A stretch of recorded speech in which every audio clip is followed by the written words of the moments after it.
Settle back now, content, comfortable, well-fed, and ready for some fine entertainment. Is everybody happy? Then let's go. It's showtime. Welcome to the Cuse Militia Podcast with those two unapologetically biased, orange-blooded homers, Sean and Joe. Most bullshit thing I've seen in 30 years. What's up, Cuse Nation? Thanks for tuning in to the Cuse Militia Podcast with Sean and Joe. If you like it, please share it. The universal handle for the socials is at Cuse Militia. Go there, join the militia. We are the only Syracuse sports podcast centered around giving you, the fans, a voice. Welcome. Happy Tuesday. We told you we'd be back Tuesday, and we are back Tuesday. There's a ton of stuff to go over. I don't want to waste a ton of time, but I do want to reiterate what we talked about last time briefly, which was the call-in show. We're going to try to do that on Sunday. I think it's going to be appropriate. Win or lose or however that game turns out, I think it'll be good to just get everybody on and just see what everybody thinks. So how we're going to do that is we will, Joe, one thing we didn't talk about that we're going to talk about right now is what time we do this. 6:30 to 7:30, 6:30 to 8. Probably should have talked about this. Yeah, probably. Yeah, that would have been a great. So something like 6:30 to 8, anywhere in there. Okay, it'll go up on Facebook. It'll go up on Twitter, and what we want you to do is get into the DMs, and then we will sift through them accordingly and prompt you to call in. So that way we don't got busy signals and things like that, or connection issues, which it's been a nightmare in past. So that's how we're going to do it. Get in the DMs. We'll hit you up as you come. So rate, review, subscribe if you would. We appreciate all of you who have already done so. Thank you for that. Look, football's here. Football's here. Yep. I know there was a lot of people thinking, this is not going to happen. All the naysayers. And I don't want to get, the Facebook, every time you post something on Facebook, especially, that was the worst place. Well, Twitter wasn't great either. But Twitter's just like, it's the worst place to be most days anyway. So, people can see you shake your head, which is why I try not to be on there as little as possible. But is the closer the season comes, the more amped I get, and then I draw a lot of news from there and stuff, right? So, dude. Yeah, I mean, we've seen it, right? I told everybody I'm cautiously optimistic. I mean, why wouldn't I want football, right? If they can find a way to do it. We're a little biased there. We talked about the Central Arkansas, that first game when I was over at your house, and 2 weekends ago, this past weekend, they had a bunch of games, and I've come to the conclusion after yesterday. I tried to watch a little bit, but it was just a blowout. BYU just beat up Navy pretty bad. I think it was like 55-3. But I've come to the conclusion that if you can have a team travel from Utah to Maryland and play a game at this point, then I think we can get it done. I think we can get it done, and I think that what they're doing is necessary, and just for safety purposes, obviously. And we talked about this. There's been like something over 11,000 positive cases on campus. Now we know that football players and athletes in general are usually separated right now. I believe that's how it's going for the most part. But out of those 11,000 cases, not one hospitalization. According to Professor at Brown University. So, and Babers has talked about it as well. He talked about it a little bit in this past press conference where he talked about how the players knew that if they were going to want this, if this season was going to be able to work, then they were going to have to, kind of refrain from doing some of the things that all these other college kids are doing, right? So, a lot of times they are just quarantined naturally because they live with their teammates and there's always practice. And I don't know how they're doing school, but I can only imagine it's virtually. So, they know what they need to do. ACC's put in a protocol. Everyone's agreed to it. Which is good. Do it per conference like that. Good. So far so good. And 2 days from now, we're going to be talking about, there's a Thursday night NFL game and UAB in Miami play for college on Thursday night. So I just don't get the people who are almost upset that football's going to happen. Like, I don't understand that. Like, why are you upset? Why are you upset that this good news has been coming out? Like, how can you get pissed at good news? Some people worry. Some people worry. Maybe that's not good news to some people. We can't speak for everybody, right? No, true. We can speak for us, and right. I think we're both pretty excited. Football's here. I was at work. Oh my gosh. A lot of guys were saying the same thing. Just hey, football's here. Everyone's getting excited. So barring some, and you got to look back where they just immediately stopped. The conference tournaments just like that, but. That was when we didn't really know too much about it. I think with all the information, all the protocols, the fact that they've been doing it for the last 2 weeks in some of these places with fans, I think that it's going to be a full go, man. Yeah, and what do you say about this is just me thinking out loud, basically. But the Big Ten's got to be like, we might have jumped the gun on that one. Perhaps. Every day I read more and more about certain people questioning them, right? So, well, what are you going to do at this point? It's a little too late for that. It's a little too late for that, but I think that's why you keep your options open, huh? Yeah, that's why they're trying to find a way. I think to come back maybe December or something, or late November. I mean, I've heard rumors about that. But anyway, we'll move on with that. We are going to have football. We got the NFL coming up. Also, obviously, Orange football is going to be in full swing. No fans for the first 2 games for them as they are away, and there will be no fans there, which is fine, like we mentioned last episode. Who cares? Yeah. If there's any fans for an away game, right? It's just like playing at Duke. Right. No big deal. Except I live down here. But, yeah. True. I will say a new episode of Thai Thoughts dropped earlier. This is, Tuesday, 8 o'clock.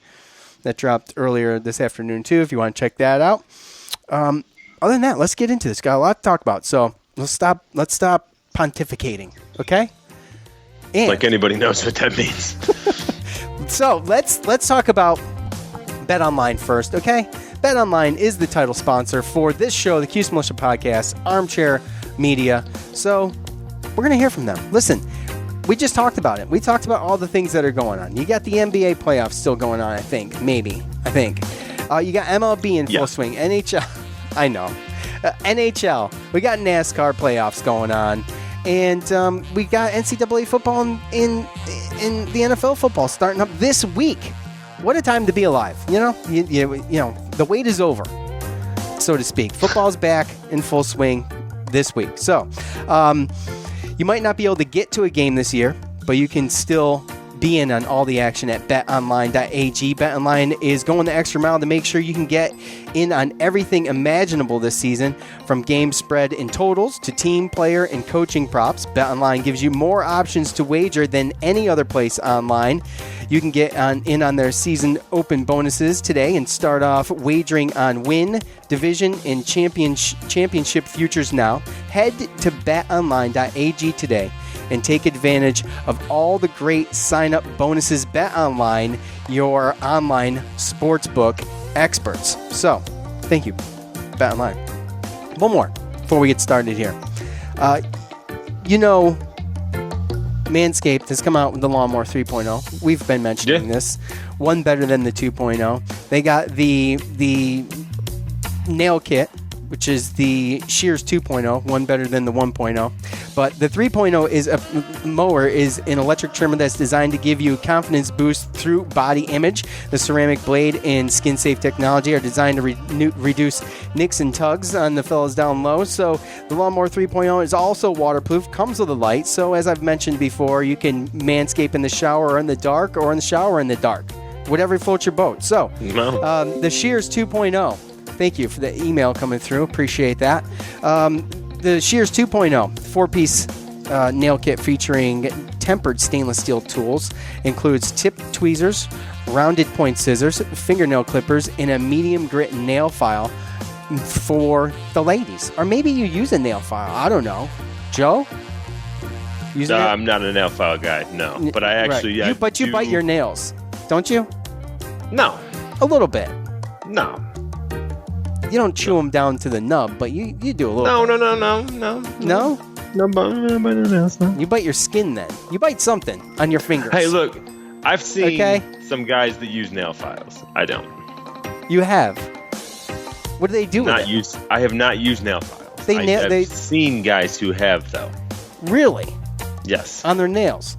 Yes. Interesting. That's what a nail file is. Okay, well if you can't well, if you don't want to use it, you can let your woman use it. That's fine too. So, anyways, look, the crop preserver.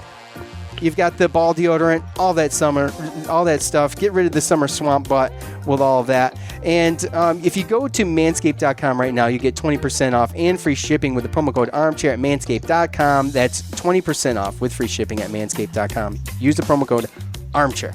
Thank you, Manscaped. All right, so Joe, let's do recruits, depth chart stuff, then preview. Yeah. Sound good? There's a ton to get to. And it's, this is the easy stuff because this is what we know. Amari Hatcher, 19th recruit of the 2021 cycle, 3-star wide receiver, 6'3", 175, good size, obviously. He's ranked 3 stars by 247 and Rivals, and both sites also rank him in the top 25 receivers in Virginia, which is excellent. He's right up Northern Virginia, D.C. area. Pretty cool. It's a good get. Did you watch his tape? I did watch his tape. Captain Patrick clued me in on the tape, and I did check it out. It's pretty impressive. So, I don't – sometimes it's very difficult because you don't really know the competition, but I do know that Virginia, obviously, high school ball is pretty good, right? Yeah. The size is good, and the one thing I really noticed about him is he's a very intelligent player, you can tell, and the ball skills as well. You can tell he knows when to switch his hands to what side, outside hands, so that he doesn't put himself into trouble as far as getting stripped. He uses his hands well with stiff arms, and you can tell even he's 6'3", and he can. I saw slants, I saw posts, I saw him going deep, double moves, even wide receiver screens. So his route tree is pretty good, and he doesn't look fast when you watch it, right? But he pulls away from these guys. So I don't know if it's the 6'3" strides or what, but from everything I saw, I'm pretty excited about this kid. So yeah, absolutely. Also, heavily recruited in state, Liberty, Virginia, and Virginia Tech. So yeah, and I believe that 247 Sports has him as our third best recruit currently. Yes, behind a couple guys. One of them being Enrique Cruz, 20th recruit of the 2021 cycle, offensive tackle, 4-star, 247's got him at 4-star, Rivals got him at a 4-star, and they also tout him as the 23rd best offensive tackle in the country. Guys, that's awesome. Offers from Kansas, Oklahoma State, West Virginia, Arizona State, Utah, Mississippi, Temple, Wake Forest, among others, Louisville, Memphis, Indiana. So highly, highly touted, highly recruited guy. Great get. Awesome, obviously, to shore up that line. Sure is needed and, welcomed, obviously. So. Oh, yeah. And it's amazing when you get some of these guys that are those fringe players, what it can do to your recruiting class. And it's obvious. Last year, I thought that it was pretty obvious that, Babers were going after a lot of, specialty players, linebackers, receivers, corners, running back, stuff like that. And now it's pretty obvious this year that their main concern is that line, right? The trenches, offensive line, defensive line. And so far, this is the highest rated offensive line or defensive lineman that we've gotten. And just reading a little piece by Neil Adler at the Inside the Loud House. And according to him, when Cruz committed in 247 Sports, we think we went from our class from like number 55 to 53. Or sorry, not Cruz, Hatcher. When Cruz committed after that, we jumped all the way up to 45th as far as overall recruiting class. So with those two guys, we jumped 10 spots in 247 Sports. And we still got people we're looking at. Another 3-star lineman that they're looking at, offensive lineman. And I know they're still waiting to hear from George Rooks. Yeah, I've seen that one. To see what's the legacy. He's a D lineman too. So I know we got a couple other guys we're looking at, but right now we only got a couple more spots, and they're for specific people. The 4. What was the last time we had a 4-star? And this is our second one. This one, Cruz comes after Darian Deuce Chestnut right? 4-star DB. Well, I'm sure that he'll get re-ranked, right? Yeah, right. Yeah. So, and that's where we got Amari Hatcher as the fourth best. So, really good. I'm excited about it, man. I really am. So, could probably. Well, we recently got 3 of the top players, so I guess you can see that kind of stuff is trending up, and you don't want to blame it on what we talked about earlier because I think it's still too soon. I'm blaming it on what the coronavirus effects are going to be, especially considering that, like Cruz, he had in-state guys, right? Well, Hatcher did anyway. Virginia Tech. Cruz had a whole bunch of other people, so I'm sure he had other ACC guys as well. So Liberty, he also had close Maryland, East Carolina. Yeah. So it's North Carolina. 2 good gets, man. 2 good gets. Yeah, absolutely. Two really good ones in 1 week, and I'm always tipped off by usually Dominic. Yeah. Yep. So just a couple hours ago, to him, man. He's on his stuff. He's one of these. Some fans are just all about recruiting, and they just love the recruiting aspect of things, that was your favorite part of playing NCAA college football, right? You love the recruiting, right? Oh, dude, sometimes I don't even play a game in a season. Right. It's like, can I recruit my team so good that I can simulate a national championship? That's like where I wanted to get to. Yeah, right. So, and recruiting is fun, but let's be honest. When we sit there and we do, well, we got 3-star this, we got 3-star that. Now, there's nothing wrong with that because, the rankings, in my opinion, they don't really mean a ton to me until we're on the field, until we're playing ball, right?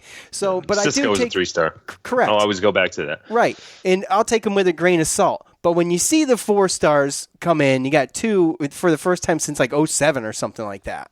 So you can't help but to get a little bit excited about this. And this Hatcher kind of on the verge right there, you get excited about that. And in the skilled positions too, we haven't seen a lot of not much action at all in some of those spots. So yeah, awesome. And keep it up, Dominic. I appreciate it. Because it's usually how I get my info. I'll see a notification or something in the inbox, so I appreciate it. A couple hours ago, Matthew Gutierrez from The Athletic, he tweeted out that, he was basically confirming that Abdul Adams and Jarveon Howard, as well as linebacker Tyrell Richards, they've opted out for the 2020 season, per a source that tells The Athletic. So they'll join Cooper Dawson, and it's a blow, but we kind of expected it. We knew they weren't practicing. We talked about it last week, last Thursday, and we talked about the fact that this is probably not good. I played you the clip of Coach talking about it. So Dakota Davis, by the way, did not opt out. He was not on the Week 1 depth chart due to an injury. So just to be clear there.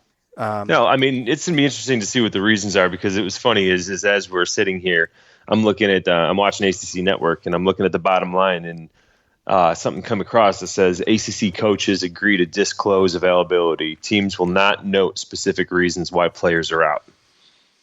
So, okay, well, whatever. Maybe we were a little too late to that bus. Thanks, Athletic. Things like that are going to happen anyway, right? But I guess they're not disclosing why they're opting out, right? Does it matter? Honestly, to me, it doesn't matter. You opted out. Well, from what I understand, it could only be Corona, right? Is that what you understood? Because that's what I thought at first. Right, but either way, I still feel like there's a situation where these kids still have, I guess they have the choice to come back. Yeah, they still have really. True, and they still have the year eligibility if they opt out for the whole year. It's not. Right, but I'm just saying, to everybody, just because they're opting out of this game doesn't mean they're opting out of the season. True. Right. Yeah. Some people, you never know if someone just wants to see, It gets to the gray area of how many games can you miss before you come back before you lose your eligibility, right? No, it's 4. Okay, just like a redshirt rule. Well, if you've already used your redshirt, then it's probably 1, right? Well, I don't know. That's what I'm asking. I don't know. We don't know. They haven't had clarity on that. It's cloudy. Right. You don't know if a player's waiting to see if the protocol works. Maybe it'll just be specific away games that maybe some people won't feel comfortable, because you remember UNC did have that thing where a lot of their players and people down, or a lot of the students down in the campuses and stuff like that. So maybe there's some players that are just worried about specifically going down to Chapel Hill. You never really know. That's understandable, but there's not going to be fans there. We haven't heard anything. We're going to hear anything from the athletic end first and foremost. That's the important stuff. I saw a lot of chatter and tweets and things like that about the students testing positive. Look, we're talking apples and oranges here. Well, and from Stephen Bailey, I guess they haven't been seen at all, right? So, right, they weren't in pictures or in any videos or anything. So they weren't practicing. I mean, if it was a problem with North Carolina, they might still be practicing, but they just didn't. So well, let's take just a quick look, Joe, and I'm going to need some help with some of this stuff here. Especially, obviously, let's just start at the obvious. Jarveon really going to have to step up as Mackenzie Pierre. So those are your 1 and 2 now, as it seems. And then I had asked you about Marlo Wax, but I didn't see him on here, but he is listed as a linebacker. So we talked about last year when he was being recruited about the coordinators fighting over him, and it looks like defense wins out. So it looked like it, but hey, you never know. So what do we got? You got our 1-2. I think this is a great opportunity, obviously. It goes without saying for Jarveon and Mackenzie Pierre to kind of put a stamp on things and just be the next man up. I mean, that's what football's all about anyway. But in the case that we do have an issue there with one of those two guys, what are we looking at, Joe? Yeah, I mean, I guess I'm right there on board with you. All these guys were the man. You get a Division I scholarship. You put up numbers. You did your thing in high school, right? So Mackenzie Pierre, we saw. I remember watching his high school tapes. He's a pretty solid kid, and he even got a little bit of a chance for a little burn early in his career. But the one thing with him was, I guess, he fumbled a little bit. But he has been very good on special teams, and if he can take care of his fumbling and everything like that, then who really knows? But you take away Jarveon and you take away Mackenzie Pierre, because obviously they're on the depth chart, and then obviously you got Abdul Adams, Jarveon, Howard gone. So what you're really looking at is you're looking at freshman Sean Tucker. I remember talking about him. Yep, he's 5'10", 202 out of Owings Mills, Maryland. Mm-hmm. And they also have listed Cooper Lutz. Remember Cooper Lutz? Sure. Yep. Now I know they spoke a little bit about moving him to a slot, right? And from what I see, they might have moved him back, considering the running back depth. And then also there's Devin Flowers, who 6 foot, 245 pounds, and he's from Glen Allen, Virginia. And he ran for like 5,500 yards. It must have been competition or something, because he chose Syracuse as a walk-on. So I don't know how much burn he's going to get, but that is a big boy. And when you really look at that depth and sometimes how, running backs go down, I mean, realistically, you just brought up Marlo Wax. That might be like the break glass in case of emergency, right? And move him on over. Yeah. Because when you look at it, it's tough. It's not going to be Chris Elmore. He's currently playing left guard. Yeah, I know, which is crazy. And we'll see how he does. 6 foot 288. And you could also switch that up somehow, probably too. So, I mean, every position that he's been put in, he's done pretty good. I mean, he's at least been able to do it. You know what I'm saying? So left guard, I don't know if we've ever seen him on the line like that, but obviously they put him there for a reason. So. Yeah, I mean, I know they say running backs are running backs, and if you have a good enough offensive line, then usually you got a couple good running backs that you can plug in and out, and usually it doesn't matter too much. But in this situation, I mean, Mackenzie Pierre has limited carries. Jarveon, we just saw what he could do in 4 games, and he did look impressive. But 5'9", 172 pounds doesn't tell me he's going to be able to carry the rock like a lot like that, right? So he's going to get a little bit of. They're probably going to split carries, and most likely there's going to be another 1 or 2 people that are involved. It's just trying to figure it out and how do you make it work. But everybody else behind them has never had a carry or a touch. So another guy too we were excited about on the offense coming into this year to maybe, I mean, I don't know what we expected, if anything, but 6'4", 208-pound Justin Barron looks like he's going to be backing up Taj Harris according to this. So That's a good-sized boy, too. So, and he's a versatile dude, too. He's another guy that just plays wherever he's kind of put. I'm not so worried about receiver. We do have guys that, they've been talking about for years. Before we move on,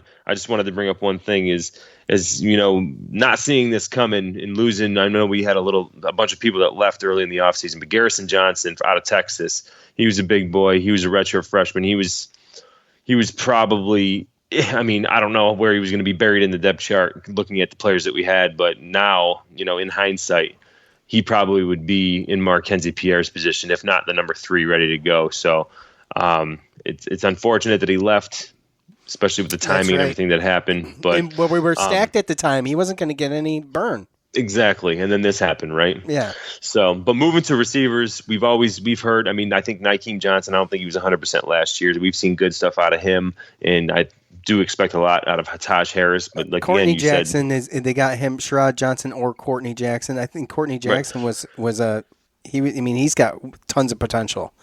Yeah, and I think if we didn't have Sean Riley last year, then he probably would have played instead of redshirted. He had a good camp last year as far as spring and the camp coming up. Mm-hmm. So he could surprise. And Sherrod Johnson, they've always talked about is, being pretty impressive and consistent. And then same thing with Anthony Quealy. We've always heard good stuff during camp, and then we never really see him, right? Never see him. And Ed Hendricks, plagued with injuries, obviously. See, Ed Hendricks, that's another one that I'm pumped about. So, again, he's going to have targets. Oh, yeah. Yeah. That's not set in stone, folks. That's just the top 7 that are going to be out there. So, but yeah, that's just other than Tosh Harris and Nykeem Johnson, then you just expect to see a whole bunch of different people out there, and it's going to be survival of the fittest who can step up. It's going to be, it's going to be a tough go at first. I think UNC's probably on one hand, it's really good to start off against a team like this. This is a well put together team. We'll get into all that, but it's good to start off a team like that. But it's also a huge disadvantage, obviously. But you kind of getting, UNC's touted as one of the better schools in the ACC. I think they're projected to finish 3rd. So, any more on the depth chart? I'm just looking. Not a whole lot of surprises. Mikel Jones, I'm really excited to see him. I remember talking about him as a recruit. Young linebackers. Yeah, he's in his sophomore, coming into his sophomore year. So, and you don't have anything higher than a sophomore in the 2 deep in the linebackers. That's a true story. Stephon Thompson, true freshman, starting over there, probably where it would have been Tyrell Richards. I think one of the surprises, though, was Trill Williams moving him to free safety. That was probably, I kind of pegged him playing corner, but with his playmaking ability and everything, I like our secondary. I'm wondering what's going to happen in that other cornerback spot with Garrett Williams and Neil Nunn or Cornelius Nunn. I want to see Nunn, man. I do. Dude's hungry, man. Just from all those guys are hungry. Those are the guys, and these are the guys that when we really started following and talking about recruiting on the show a couple years ago. I guess we did. Well, we did, but these guys were just last year. Those guys are redshirt freshmen. That's true. So it was the year before last, actually. Chase Atkinson, and Chase Atkinson is a true freshman behind Melifuano. That's what I mean by, like, last year you could tell that we were going more after the specialty players with some of the receivers and some of the tight ends and D-backs, and now this year it's all linemen most of the time. So now you're seeing these guys start to come up. So it's cool. It's exciting. I like the fact that we got Andre Sisco in the Rover, and then Eric Coley and Trill Williams there as the other safeties, and Cam Jonas finally breaking the 2 deep. So I like what I see, but again, there's a lot of unknowns there that we haven't seen. Obviously, with the offensive line, no Chris Blake. I'm just like touring Twitter today, and I'm seeing all these. In fact, let's see. I think it was.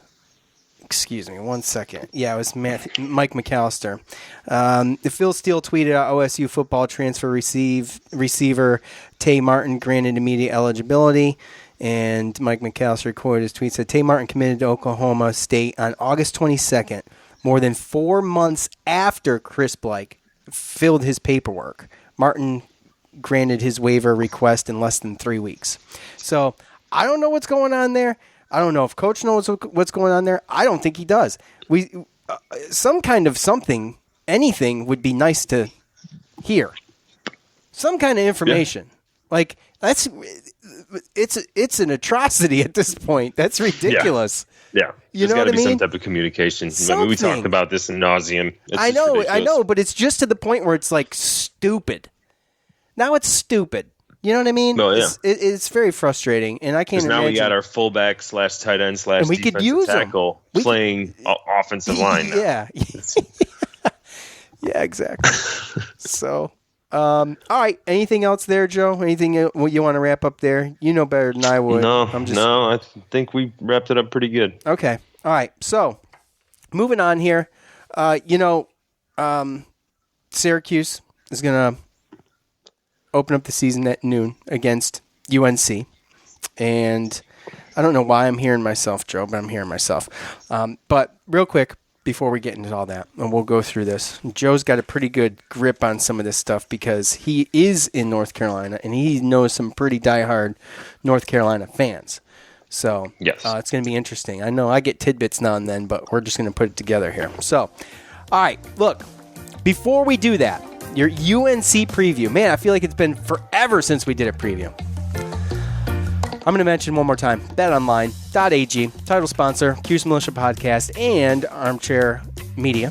So, the wait is over. Football is back, as we mentioned. You might not be able to go to a game this year, but you can still bet on the action online at betonline.ag. BetOnline is going the extra mile to make sure you can get in on everything imaginable this season, from game spreads and totals to team, player, and coaching props. BetOnline gives you more options to wager than any other place online.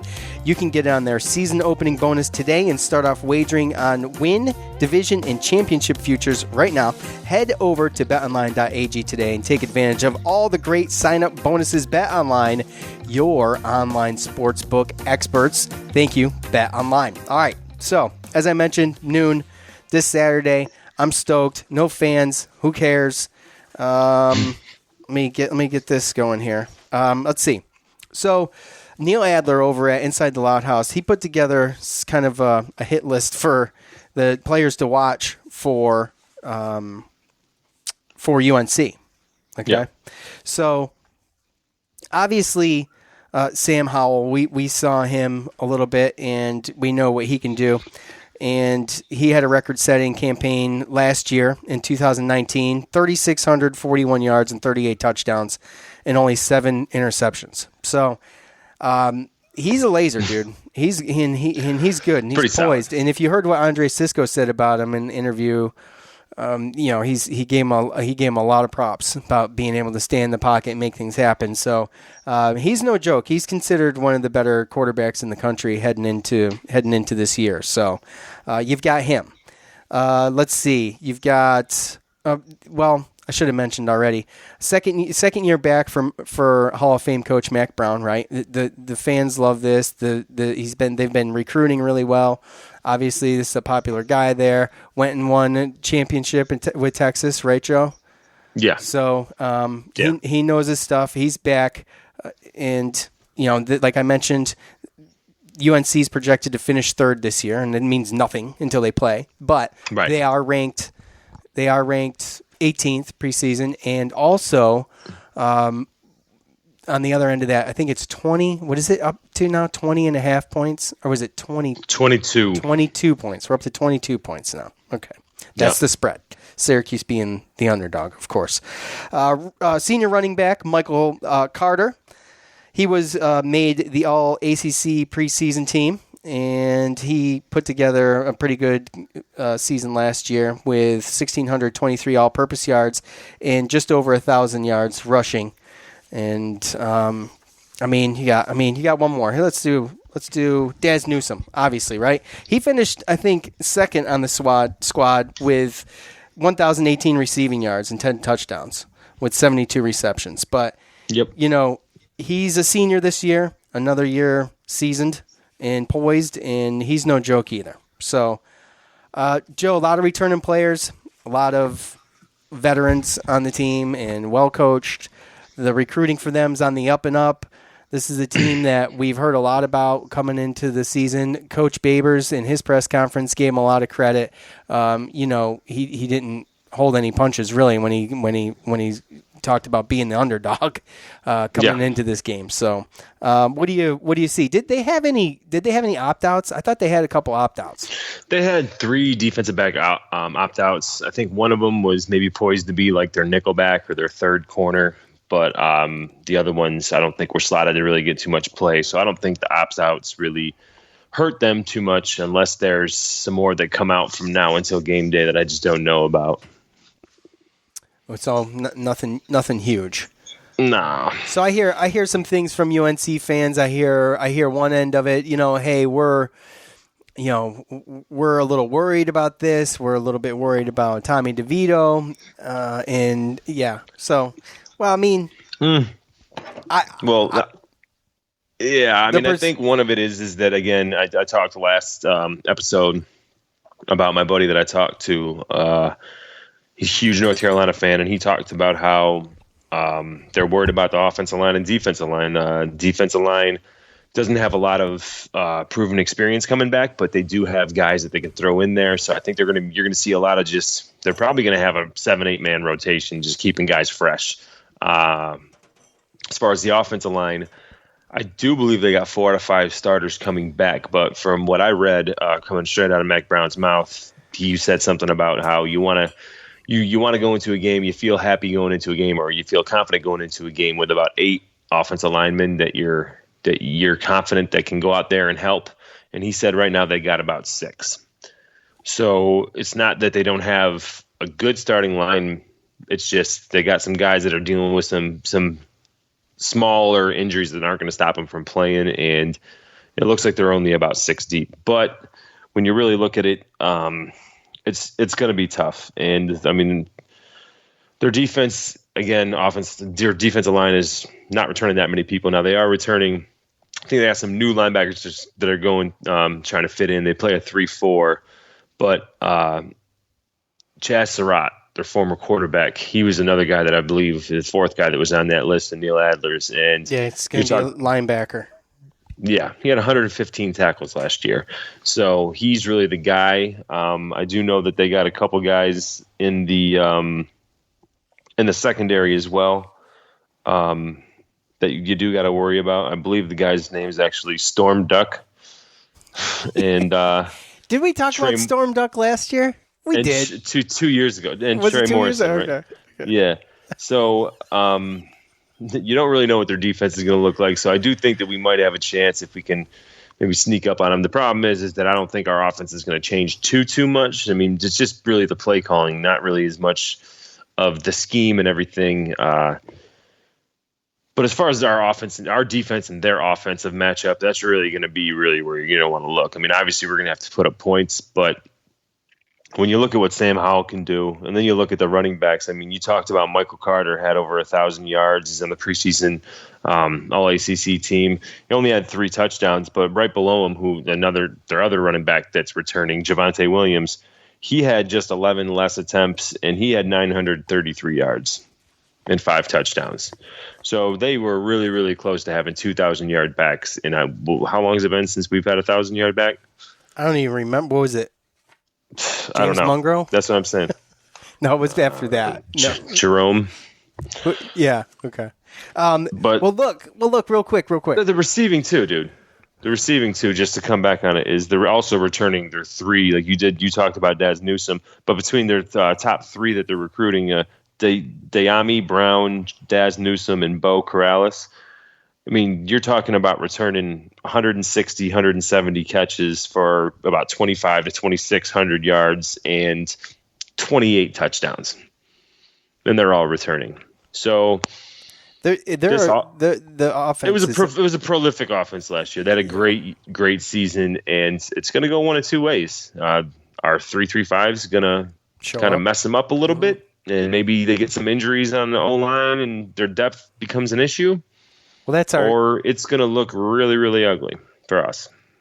I imagine there's going to be some pretty ugly moments, guys. I'm just going to be honest. There's going to be some really ugly moments. Yeah. Now, the one thing that we do have, I think, is the defense. No one's seen it. They've been practicing it. I mean, although limited, and we've talked about this, and I know that not everybody agrees because everybody was kind of on equal field here, so to speak, but the lack of practice for a team that's changing almost everything defensively with the new coordinators on both sides of the ball, I mean, would really set us behind, I think. I don't think there's any other way to look at it. And you've got the 3-5, which could be, you know, it could be really, it could be come out and shock them, and we don't know, or it could be really bad. But the one thing that we kind of do have is that, as far as we can tell, Jawar Jordan and Abdul Adams have them opting out. Coach has known for quite some time, and they've prepared. Not Jawar Jordan. Jarveon. I'm sorry, Jarveon Howard. Yeah. And coach has already prepared for it and made the necessary adjustments, and he knows what he's going to need to do. So he's going to know what he needs to do offensively. This isn't something it's popped on us. We kind of knew it was coming up, but coach has known about it for who knows how long. So right. I don't know if that's a huge disadvantage. I mean, those guys only combined for, I mean, and I understand, but they only combined for just over 600 yards last year, I think. So...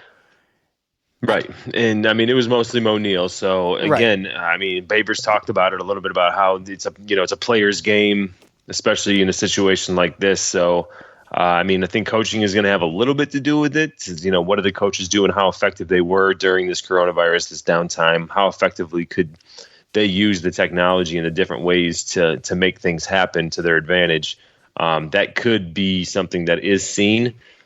But I mean, really, really what makes me nervous is just, if it came down to the nuts and bolts of it, neither team just really had enough time in spring and in the summer and everything like that, and being able to, usually they stay there in the summer, and they take classes and they practice together and they do all that stuff, right? Right. They didn't have that, so everything was through virtual, and you don't really know how good each team did, and what makes me nervous more than anything is that, you see what North Carolina did, you see what they're bringing back on offense. And I know that they lost a bunch of guys on defense, but you're looking at they brought in a number 13 ranked class as far as recruiting class. I mean, Mac Brown came back to UNC, pulled a number 13 ranked class and brought in 1 5-star, 9 4-stars, and 16 3-stars. So you add that to everything that they brought back from last year, and they have a whole lot of really good young talent. So I don't know how far along that's going to be, and how. So again, you never really know, especially the first season. There's our first game. There's a lot of, like you said, unknowns, and especially since considering that most of the time there's scrimmages, there's media coverage. They allow the media to come in and look at the practices and stuff like that. Everything's been closed based upon, the social distancing and everything like that. So, I mean, you look at even the local news, and they haven't even been able to accurately report on what's going on. So, I mean, there's a lot. A lot of these teams are going in blindfolded. Everybody's tight-lipped, man. That's how this season's come. That's how this season's going to happen. It's because of all that. Because I think most are ill-prepared. I really do. There's going to be UNC's offense. I don't think it is, but maybe their defense is. Right. I mean, maybe it's a shootout. Who knows? Yeah, but if their defense is, and where's our defense? It's going to be bad. It's going to be bad. Offense, it's going to be very bad. It's going to be very bad.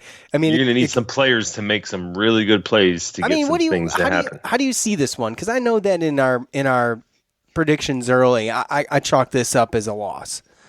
Yeah. Just based on what we knew, who was coming back on offense alone before, Jarveon Howard and Abdul Adams and all the rest. Right. Putting Chris Elmore left guard.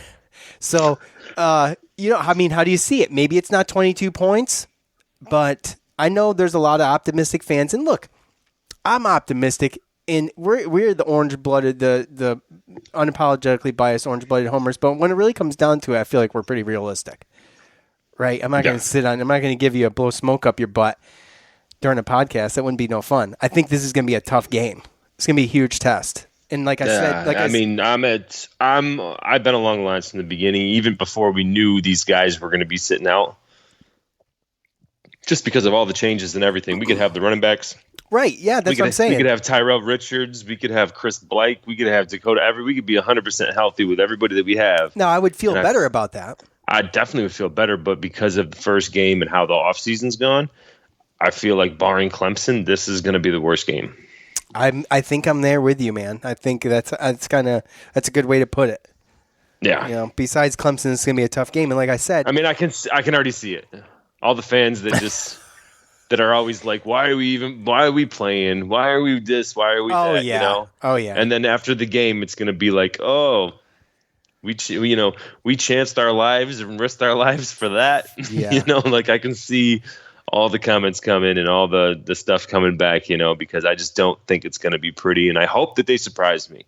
I hope that there's a scenario where because they have because we know the defense and offense that they run. They kind of know our offense, but the defense is going to be brand new. And that's where we got our best playmakers. You know, when you look at it, you know, a chance of NFL players, we got them on the defensive side of the ball. So if the 3-3-5 can disguise itself and can give the coaches problems and it takes them a while to kind of figure it out, then we could stay in there and it could actually, you know, surprise me a lot longer than I realistically think. Yeah, and these previews are going to get easier too. This is probably the most broad, vague preview we've ever done, besides some D1 AA in basketball or something like that, or who knows, whatever. But you know, we just don't know. And you know what? All that matters is we're gonna sit down. We're all gonna get on Twitter, and we're all gonna enjoy ourselves, and we're gonna talk a bunch of smack. And it's going to be back. That aspect is back. And I don't know what else we could ask for, right? And if you don't like it, there's another game on another channel. Yeah. Well, I'm committed. Once it's on, it's on. That's it. I'm committed. Yeah, I watch it all the way through. I'm just speaking to the ones that I know. Yeah, you get to a point where I can't watch this. I know. Hey, look, I used to be that. I used to be that guy. I showed Joe an old post. It came up in my Facebook memories about, who was it? Ryan Nassib. Oh my gosh. So yeah, we've all been there. And it is what it is. But hey, football's back. And like I said, this is going to be a game where we're going to kind of see what we got, and we're going to have to just make adjustments from there. I feel like this is a good game to start with, just for that aspect alone. I don't think, you know, barring any injuries, there's really not a whole lot of bad that can come out of this. And we'll see. Who knows? Maybe they're going to make me look stupid. And I would love if they did. I would love to come on here next episode for the post game and have everybody calling in, telling me how stupid I am, and to keep my mouth shut. I'd be fine with that. So, right? Just to watch the game. Yeah, I'm good. Yeah. So we already had this conversation. You know, remember with Tyler, where it was like we'd either rather not have a season or go 0-11. Yeah, 0-11 all day. Mm-hmm. I mean, what are you going to do? Right? Hey, sometimes teams go 0-11 and they don't have a choice. But I will say, for all of you who don't want college football to happen just because you want to be angry at something, tough. It's happening. Just calm down. It's happening. Woosah. Tone it down a notch. All right. That's it. Joe, do you have anything else? Wrap it up. I'm good. You're good? All right. We wrapped up in pretty good time, actually. So I want to thank all of you for listening. Obviously, that's the most important part. I want to thank betonline.ag and manscaped.com. For Joe, I'm Sean. We're out. Thanks for listening to the Cuse Militia Podcast, the fan's voice with Sean and Joe.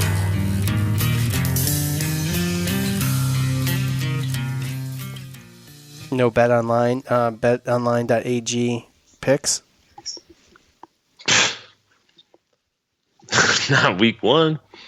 No? What do you... Dude, I feel like that line's going to keep going up. DBAP. It's not even about that. Okay, fine. Do you want to mark it at 22? North Carolina's covering that. Really? Yeah. Okay. You heard it here.